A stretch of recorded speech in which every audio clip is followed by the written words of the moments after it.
Hello and welcome to the September edition of the Pembrokeshire Bird Diary for 2020. I'm Annie Haycock from the Pembrokeshire Bird Group, here to share some of the birding highlights of the month.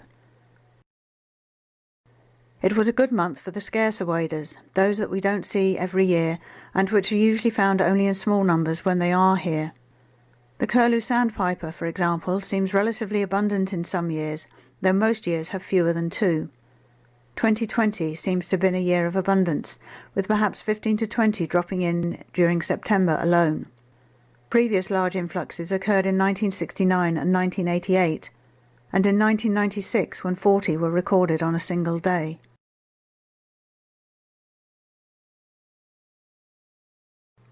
We see one or two little stints in most years, but occasionally more.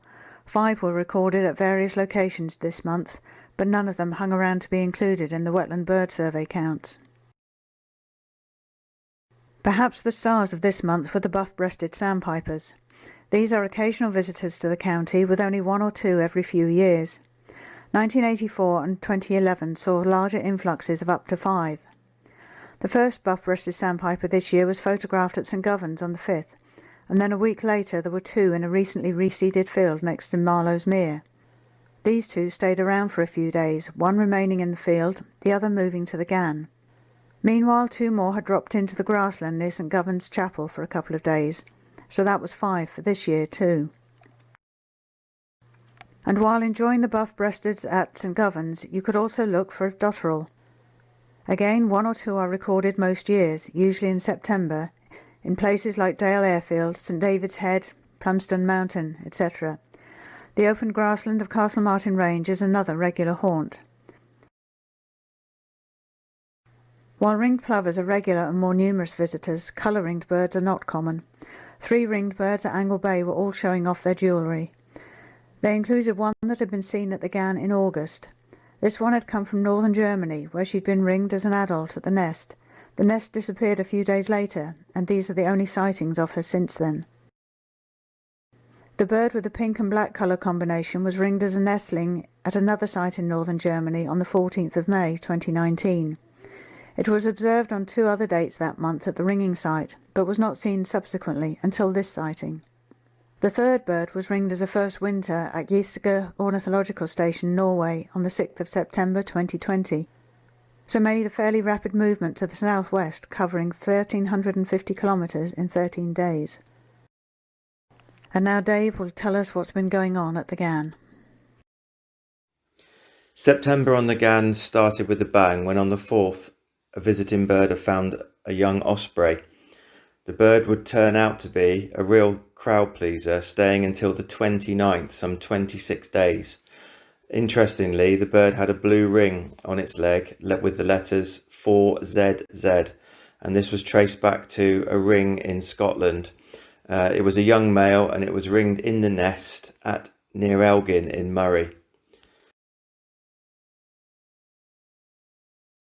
Mediterranean gulls started to move through the Gann during the month and included 2 colour-ring birds, a white bird 32EN, which was ringed in Belgium in May of this year and also seen in Devon in July, and green RU93, which was seen at the end of the month. This bird had been ringed in France back in 2014 and in the intervening years had been seen in Ceredigion, Cornwall, France and Portugal. A colour-ringed great black-backed gull was also seen at the Gann. 5AA4, a yellow-ringed bird which had been ringed in Germany in 2014 and had previously been seen on Skookum on the 23rd of August 2019. One of the highlights of September at the Gann was a group of 7 glossy ibis which dropped in on the afternoon of the 10th of September. They stayed for just 18 minutes before disappearing north towards Mullock. 5 were back in the evening and 2 remained the following morning and then disappeared. Perhaps a bird seen over Pencarnon later in the month was one of the same flock. One of the features as well for September at the Gann were the number of Brent geese, which peaked at 76 on the 14th. One of these birds was ringed yellow on the left leg with an X and red on the right leg also with an X. We await details, but know this is part of a colour ringing scheme which is based in Ireland. And just to finish for the Gann for September, it was a good month for waders. As well as a brief visit from one of the buff-breasted sandpipers from Marlowe's, there were also records of wood sandpiper and several records of curlew sandpiper. The month on Skocombe also started with an osprey. Here are Richard and Giselle with the details. September began with a juvenile osprey on the 1st, which circled low over North Pond before steaming off south.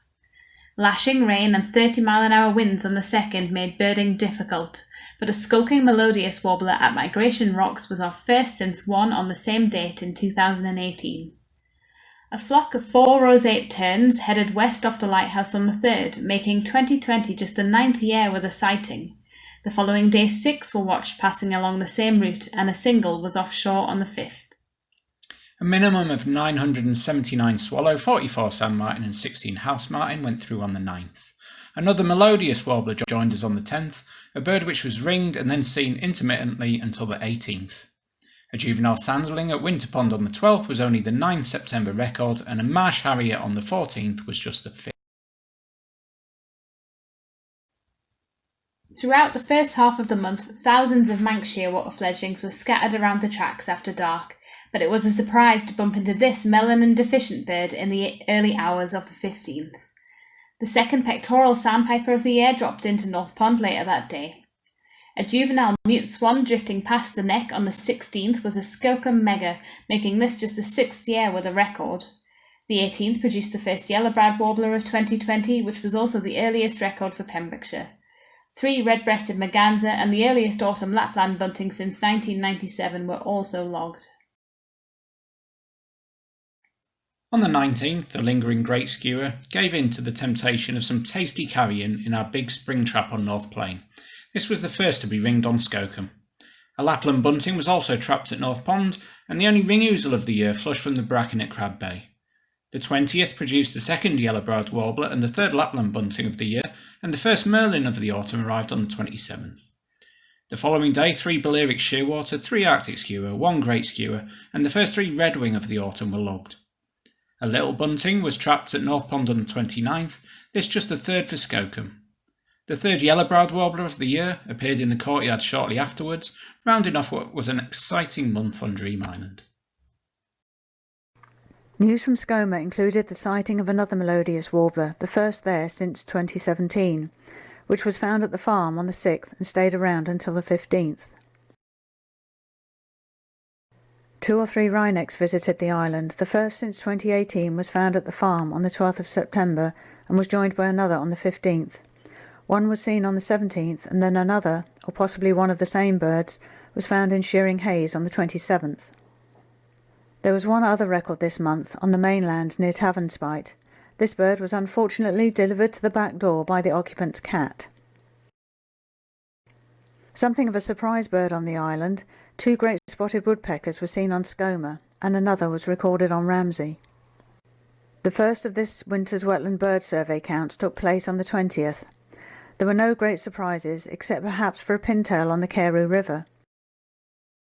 Pintail are rare in Pembrokeshire in September, however one was also seen on Skoma, and a third one was on Marlowe's Mere, though not on the count date. Greenshank numbers were high last winter, and this season also started on a high, with 51 across the whole county for webs. 25 of them were on the Carew Creswell. Still on the Carew Creswell, Bob finished his webs count with a great white egret. This was the 4th one seen in the county this month. Sometimes you get the chance to see an exciting event, but photographing it is another matter. Bob was chatting to another birdwatcher at Angle Bay when the dunlin and ringed plovers resting on the shore nearby were suddenly spooked by a fine adult male peregrine. The raptor swooped in and grabbed one of the dunlin out of the resting flock and flew off with it. It was so quick and all over in a flash, but Bob was fast enough to get some spectacular photos. Well, that's a reminder of September. Thanks for watching, and please look out for the October edition of the Pembrokeshire Bird Diary 2020.